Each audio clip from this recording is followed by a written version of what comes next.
ನಮಸ್ಕಾರ. ಇವತ್ತಿನ ಪ್ರಪಂಚದ ಪ್ರಮುಖ ಸುದ್ದಿಗಳನ್ನ ನೋಡ್ತಾ ಹೋಗೋಣ. ನಾನು ರಂಜಿತಾ ಗೌಡ. ಗಾಜಾದಲ್ಲಿ ದಾಳಿಯನ್ನ ಪುನರ್ ಆರಂಭಿಸಲು ಪ್ರಯತ್ನ ನಡೆಸುತ್ತಿರುವಂತೆಯೇ ಹಮಾಸ್ ಅನ್ನು ಭಯೋತ್ಪಾದಕ ಸಂಘಟನೆ ಎಂದು ಘೋಷಿಸುವಂತೆ ಭಾರತವನ್ನು ಇಸ್ರೇಲ್ ಒತ್ತಾಯಿಸಿದೆ.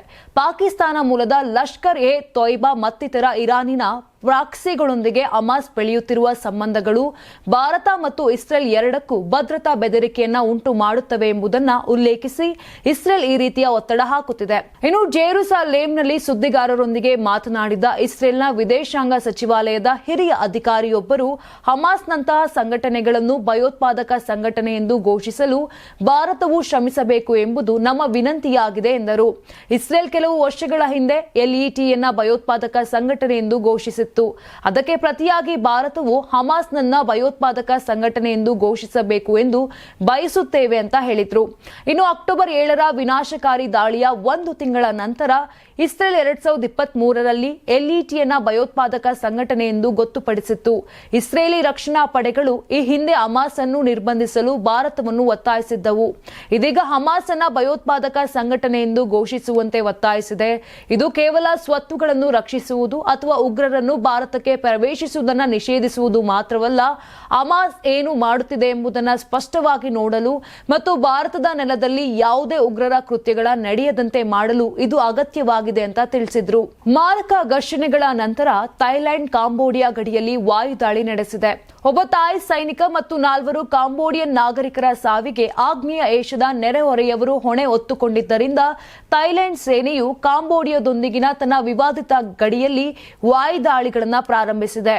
ಉಬೋನ್ ರಟ್ಟತಾನಿ ಪ್ರಾಂತ್ಯದಲ್ಲಿ ಥಾಯ್ ಸೈನಿಕನ ಸಾವಿನ ನಂತರ ಕಾಂಬೋಡಿಯಾದ ದಾಳಿಯನ್ನ ನಿಗ್ರಹಿಸಲು ಥೈಲ್ಯಾಂಡ್ ವಿಮಾನವನ್ನ ನಿಯೋಜಿಸಿದೆ ಎಂದು ಥಾಯ್ ಮಿಲಿಟರಿಯ ವಕ್ತಾರರು ಸೋಮವಾರ ಹೇಳಿಕೆಯಲ್ಲಿ ತಿಳಿಸಿದ್ದಾರೆ.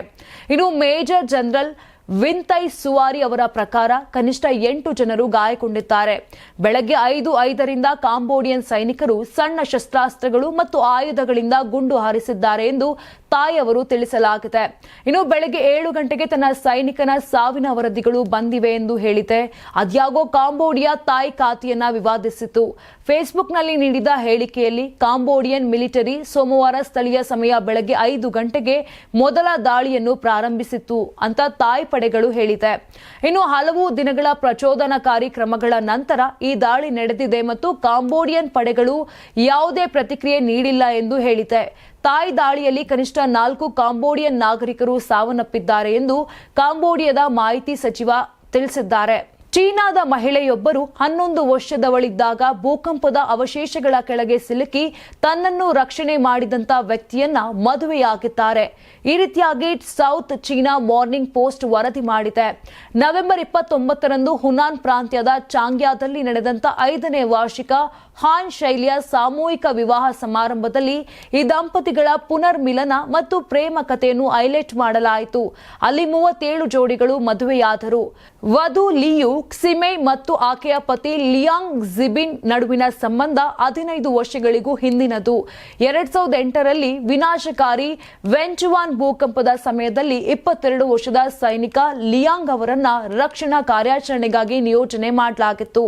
ಇನ್ನು ಕುಸಿದ ಕಟ್ಟಡದ 2ನೇ ಮಹಡಿಯಲ್ಲಿ ಉಕ್ಕಿನ ಅವಶೇಷಗಳ ಅಡಿಯಲ್ಲಿ ಸಿಲುಕಿಕೊಂಡಿದ್ದ 10 ವರ್ಷದ ಲಿಯು ಅವರನ್ನ ಅವರು ರಕ್ಷಣೆಯನ್ನ ಮಾಡಿದ್ರು. ಸದ್ಯ ಈ ದಂಪತಿಗಳು ಸಾಮಾಜಿಕ ಜಾಲತಾಣಗಳಲ್ಲಿ ವ್ಯಾಪಕ ಗಮನ ಸೆಳೆದಿದ್ದು ಅನೇಕ ಸಾಮಾಜಿಕ ಮಾಧ್ಯಮ ಬಳಕೆದಾರರು ಇದನ್ನು ವಿಧಿ ಚಾಲಿತ ಪ್ರೇಮ ಕಥೆ ಮತ್ತು ನಿಜ ಜೀವನದ ಕಾಲ್ಪನಿಕ ಕಥೆ ಎಂದು ಕರೆದಿದ್ದಾರೆ.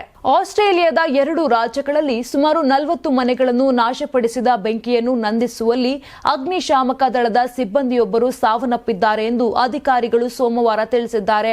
ನ್ಯೂ ಸೌತ್ ವೇಲ್ಸ್ನ ಬುಲಾಹ್ ದೆಹಲ ಪಟ್ಟಣದ ಬಳಿ ಭಾನುವಾರ ರಾತ್ರಿ ಬಿದ್ದ ಕಾಡ್ಗಿಚ್ಚಿನ ವಿರುದ್ಧ ಹೋರಾಡುತ್ತಿದ್ದಾಗ 59 ವರ್ಷದ ವ್ಯಕ್ತಿ ಮೇಲೆ ಮರ ಬಿದ್ದು ಸಾವನ್ನಪ್ಪಿದ್ದಾರೆ.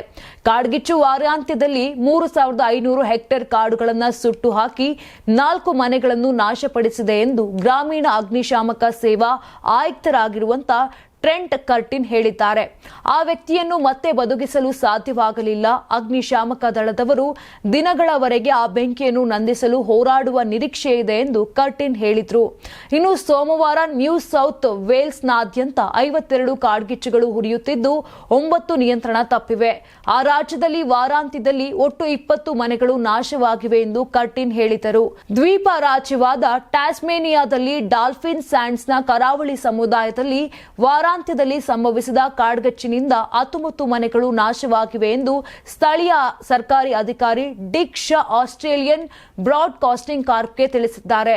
ಸೋಮವಾರದ ವೇಳೆಗೆ ಬೆಂಕಿಯನ್ನು ನಿಯಂತ್ರಿಸಲಾಗಿತ್ತು, ಆದರೆ ಸಮುದಾಯಕ್ಕೆ ಹೋಗುವ ರಸ್ತೆ ಮುಚ್ಚಲ್ಪಟ್ಟಿತ್ತು ಮತ್ತು ನಿವಾಸಿಗಳು ತಮ್ಮ ಮನೆಗಳಿಗೆ ಮರಳುವುದು ಇನ್ನೂ ಕೂಡ ಸುರಕ್ಷಿತವಾಗಿಲ್ಲ ಎಂದು ಶಾ ಹೇಳಿದರು.